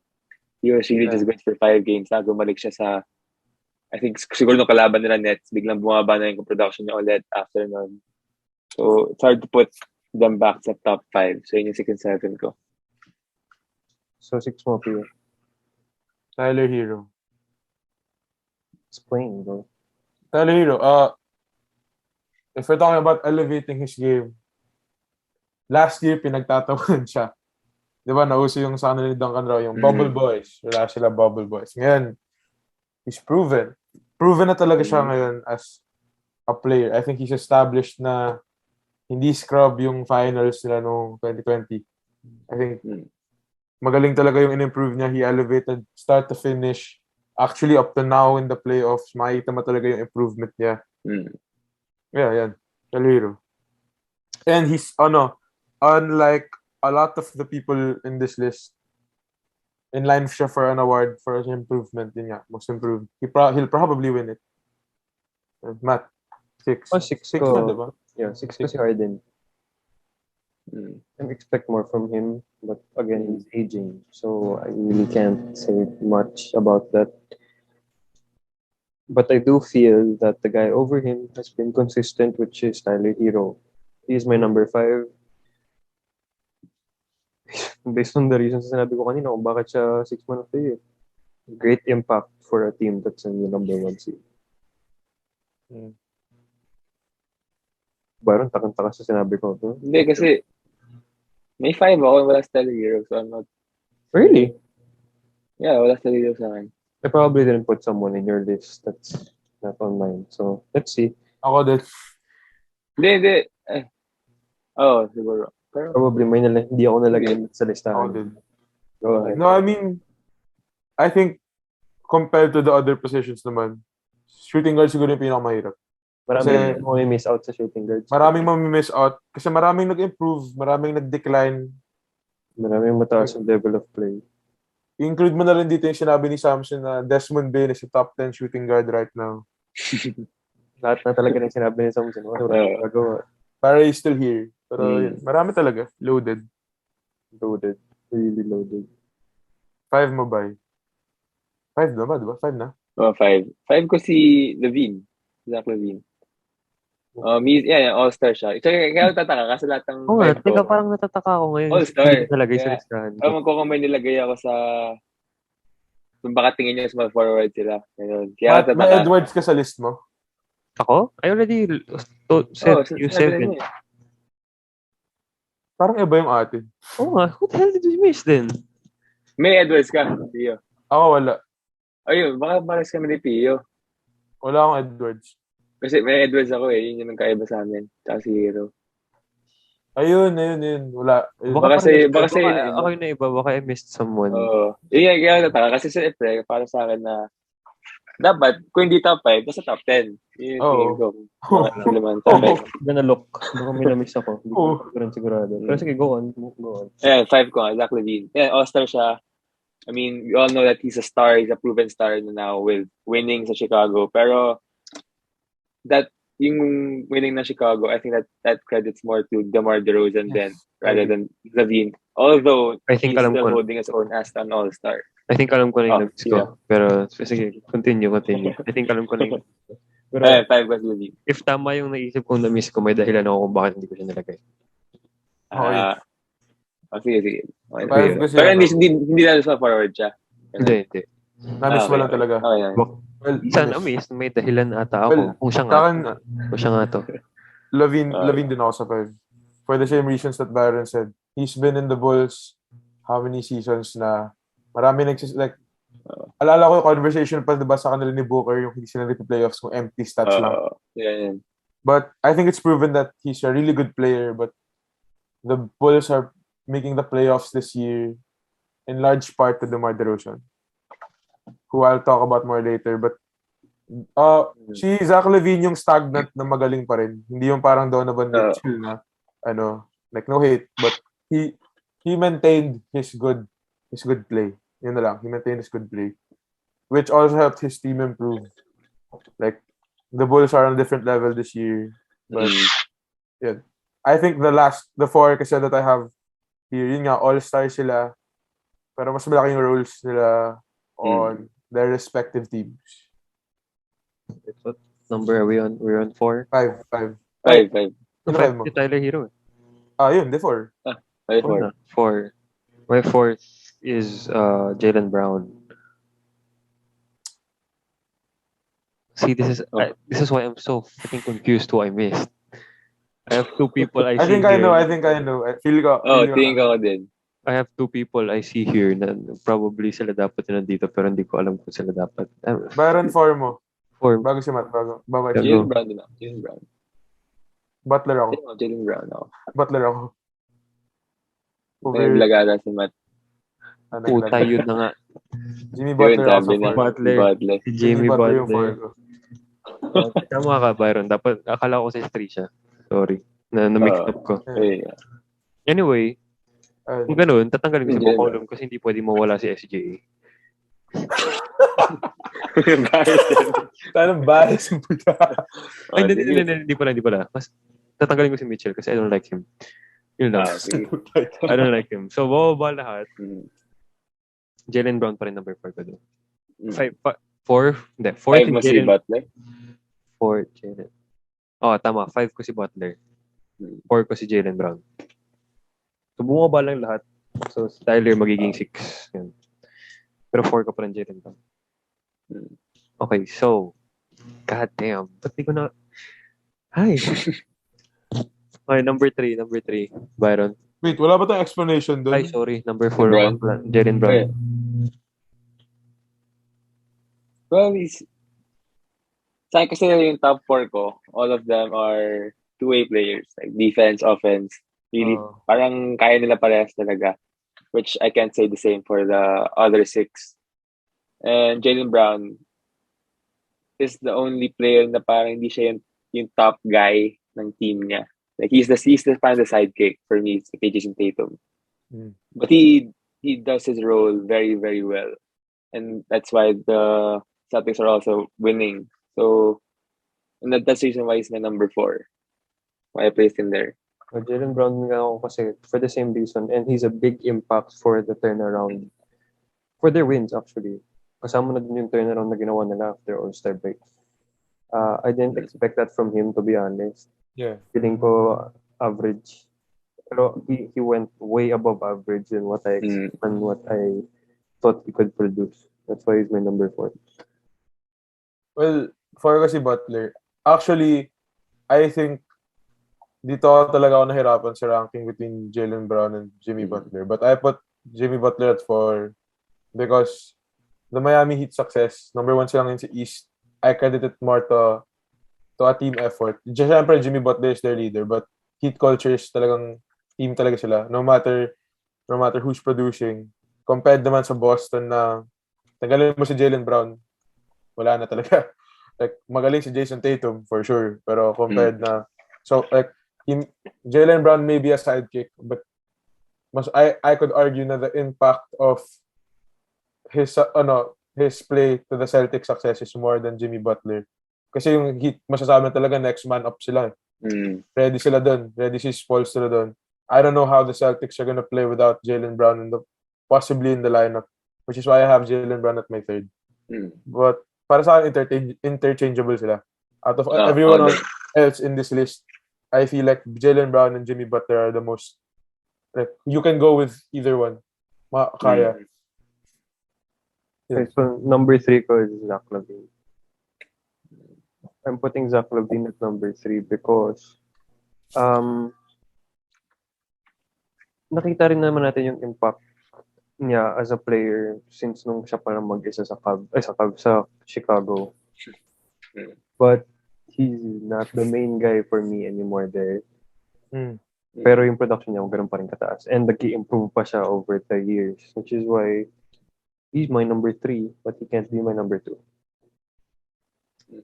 Okay. Jaylen Brown ako, number 3. Because of Butler, parang interchangeable nga din sila sa akin. Interchangeable naman talaga sila. Okay, number 2 mo ba? DeMar DeRozan ako, number 2. Yung number 2. Hindi nga, sabi ko na the Bulls added DeMar DeRozan and they became a top seed. Pero I can't put him number 1 kasi number 1 kasi Devin Booker. 64 wins. Mahirap labanan yun. Mahirap labanan yun. And I really think that Devin Booker... 2 natin DeMar, tapos 1 natin Devin Booker. 2 was DeMar. 2 DeMar. Yes, same. And I feel like din na ginagawa ni DeMar, he's been doing it sa Spurs. It's just mas magaling na yung talent surrounded him. Now, which... naging winning effort and mas na-notice sa media din mga ginagawa ni DeMar DeRozan. Number 2 siya. May I just add na even without Chris Paul, we talked about this last episode, even without Chris Paul, Devin Booker can still lead his team Yeah. to a lot of wins. And we can see now when Lonzo was injured, okay, no offense ha, pero ang layo ng Lonzo sa Chris Paul. I know. Sobrang layo, bro. Sobrang layo nun. So kung yung Lonzo pa lang nawala sa'yo, Lonzo pa lang, kala mo naman sa NBA, no, kumaka pa lang. Pero kung Lonzo pa lang yung nawala sa'yo, tapos sobrang bungaba na yung Nag-drop. Sobrang yung drop. wins nyo. Parang Yeah. hindi ka same effect katulad ng ginagawa ni Devin Booker. And it's not just na they were losing na parehas yung production ni DeRozan. Bumaba din yung production niya. Kaya Yeah. kung same yung production niya in a losing effort, na same as nung nag-35 points per game ata siya for 2 weeks ganyan. I'd put him number 1. Pero nung bumaba din talaga yung production niya, I mean, nawala na siya nung end of the season then. Okay, asahan din, I'll add na lang since mong pare-pareho naman yung mga lists namin dito. So, I think I would have put DeRozan at 1 if na-maintain niya yung, di ba may time na pangatlo siya sa MVP? No, yun nga. I think that had he maintained that, he probably would have been the best shooting guard here on this list. Pero, yun nga, like what Byron said, mahirap labanan yung 64 wins. Sobrang hirap. The Bulls elevated, yes, yun nga, in large part of his performance this season. But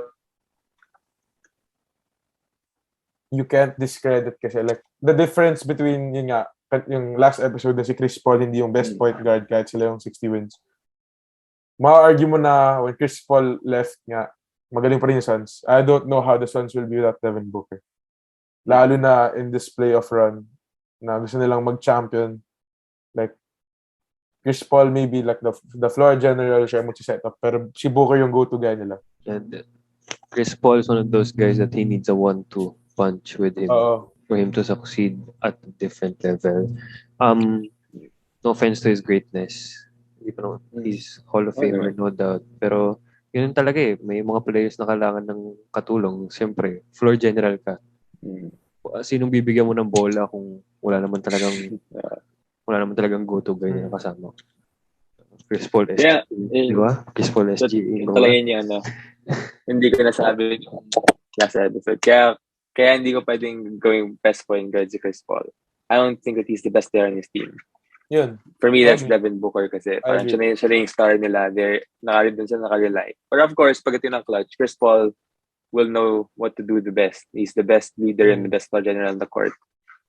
But the best player for me is really been Devin Booker, especially nung wala si Chris Paul.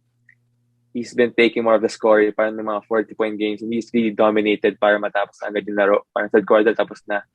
Yun yung mindset ni Devin Booker sa mga games. And best player for me. So, given that sa list, except for Harden, who do you think can reach the top 10 all-time? Kung wala, di wala. Pero, all-time? Yeah, yung pwedeng may slot in dun.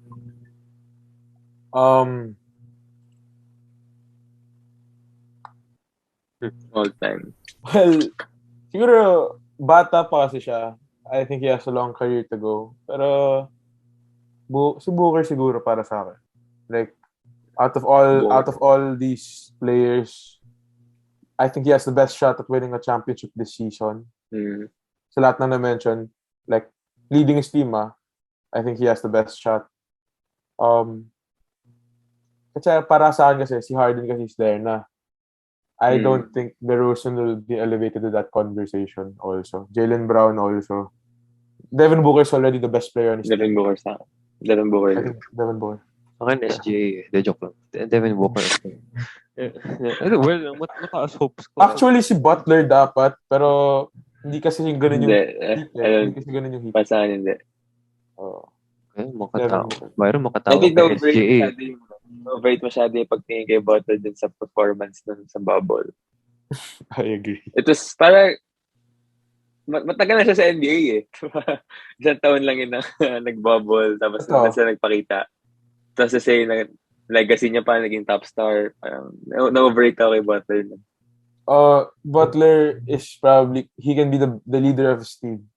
But for the Leader, Heat to win a vocal championship, leader, all of Leader. vocal leader, I don't think But star play, parang star player hindi. Para manalo yung Heat, hindi. Hindi para sa akin. Madalas yung passive din si Butler eh. Pagdating sa mga big games, nagiging passive. Parang nagiging team, team player. Siya din team player na. To be the star player, tas naging ganyan. At some games. Medyo mahirap. Mahirap sa akin na. I mean, you can give him the edge kasi talagang best player on the court, sasabayan niya kahit sino pa yan. But, hindi. Ikaw, Byron, huwag mong pagtatawanan sa SG. Pag yun biglang umabot sa top 10 all time, sinasabi ko sa'yo. Baka maging James Harden. Baka maging James Harden yun nang wala sa oras. Sinasabi ko How old is SG? Isip na lang. Ilang taon na si SGA sa league? Fourth year na ba siya? Sa league? Fourth year na niya, di ba? Fourth, di ba? Oh, fourth. So, mga ano siya, tapos the Thunder are gonna be tanking for the next 3 years. So, 7 years niya. Yeah. Sayang lang. Possible Harden. Okay? Sinasabi ko lang. Possible. Okay. I think, at least, I think malayo naman mangyari yun. Pero syempre, I don't have my eyes closed to that possibility. I think this is the best time to talk about the Thunder. Yun nga. Kasi SGA shooting guard. But, not to hate. But, if I'm SGA, okay, nag-max ako sa Thunder, di ba? Ilang years yun? 4? 5 years. 4 or 5.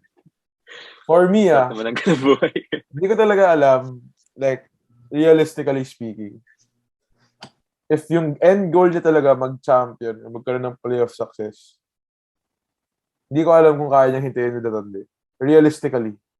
The Thunder's plan is to rebuild long-term. So, if si SGA, alam niyang top talent ako sa draft class ko, compare dun sa mga iba na may playoff, nakatikip na ng playoffs, ako, hindi.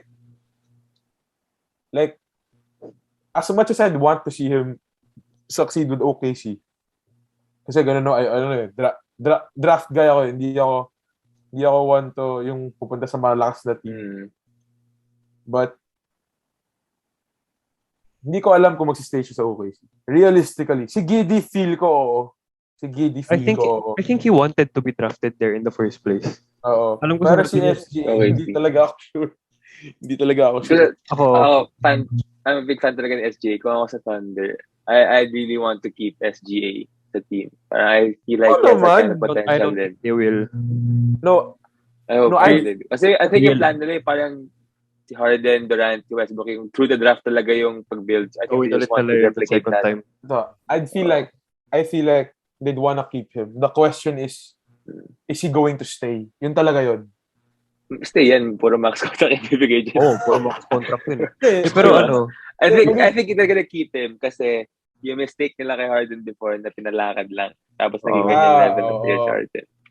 The thing is though, realistically speaking, bago ko nalaman na may 2 lottery pick ng OKC, if ever kasi nangyari kasi last draft, they wanted to trade SGA already for Cade Cunningham to be able to get Cade Cunningham in the draft.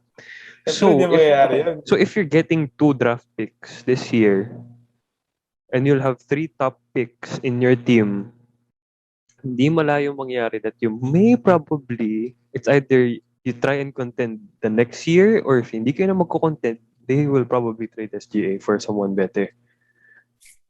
I think it's gonna be a long process na naman. Like, if you're gonna go through the draft, you can't say na the draft natin to, contenders agad tayo. Like, you have to grow din naman. No, Kaya yung Memphis, parang ganyan. Like, through the draft. Give it like 1 or 2 years. But, feeling ko nga, if they won't gel, kasi, all young guys who are probably expected to be stars. Hindi naman sila yung... Sino ba Hindi naman kasi si Mark Tegolf, hindi ko kilala yun. Ano yun coach ng G League team nila dati. Anyway, yung coach din sila ng G League team ngayon.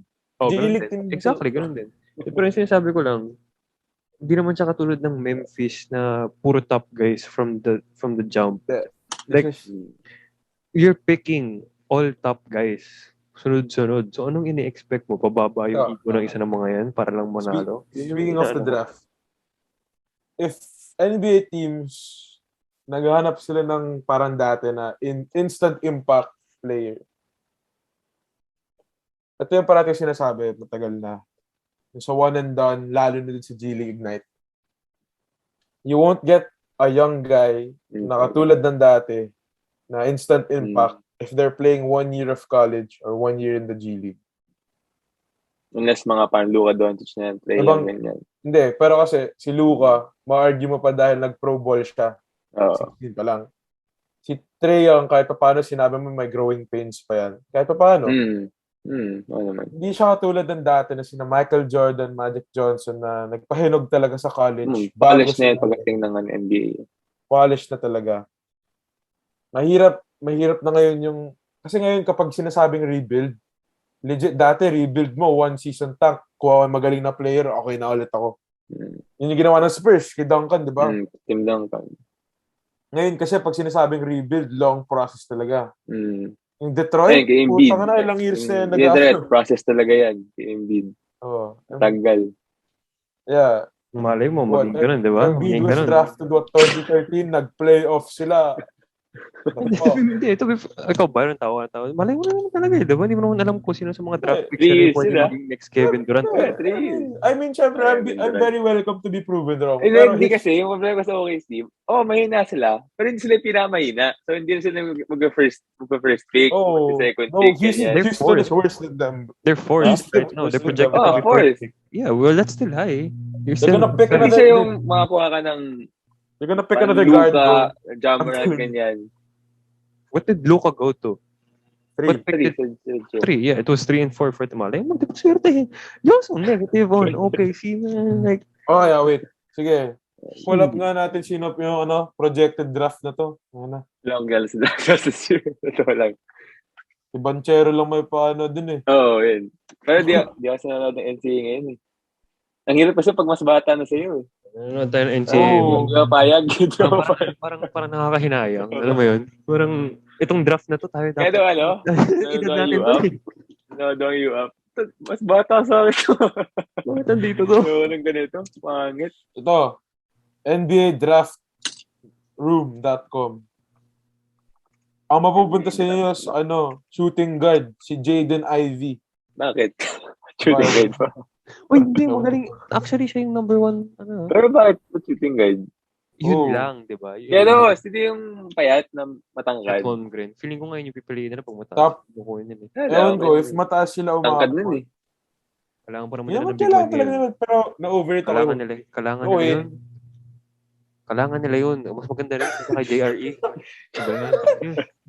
Olivier Sarr? Sino yun? Tatlo din pala yung first round picks ng Spurs this year. Wag na yan. Thank you for watching the Intangibles Podcast. Ito yung difference ng OKC draft versus Spurs draft since nila yung debate. Si Popovich, alam niyo yung ginagawa niya. Sam Presti knows what he's doing. Sam Presti may know what he's doing. Hindi ko i-deny yun. Pero compared to Popovich. Okay, man. I mean, sila, Pokusevsky. Uy, man, aminin mo, naalala ko nung dinrap nila si Josh Giddey, sabi mo, tangina, available si Kuminga eh. Ay, honestly. Pero magaling. Magaling naman talaga si Kuminga, di ba? Para sa akin pa rin, si Kuminga yung may pinamataas na potential. Oo, yun nga yung kaya feeling ko. Syempre, I have to back my guy up, man. Nasa OKC na siya eh. Anong gagawin ko? Anong tanggihin ko, di ba? Nandun na siya, suportahan natin. Ano naman sabihin ko, Kuminga pa rin. Hindi naman ako Golden State. Di ba? Yeah, pero yun. Para sa akin, NBA teams, if you watch this, sobrang unlikely. Pero, tigil-tigilin nyo yung one and done na yan sa college. Putang na. Mag-English ka, hindi na naiintindihan. You better stop that one and done shit, bro. Ayaw. Naging slang po. That's it for the Intangibles Podcast. Anong episode na to? Puta lang yun. 18th episode. It's been fun. Kung mag-agree kayo, mag-agree kayo. Hindi. Again, kung mag-agree kayo, kung hindi. Bahala kayo sa buhay niyo. Opinion namin to. Respect my opinion. Ako po. Wait. Pero yun na. Okay. So, Intangibles Podcast, episode 18. I'm Matt. MPU. Byron, Carlo, Aquino, Leuterio. Peace and love. Stay safe, y'all. We on the low, be quiet. Letting it go, no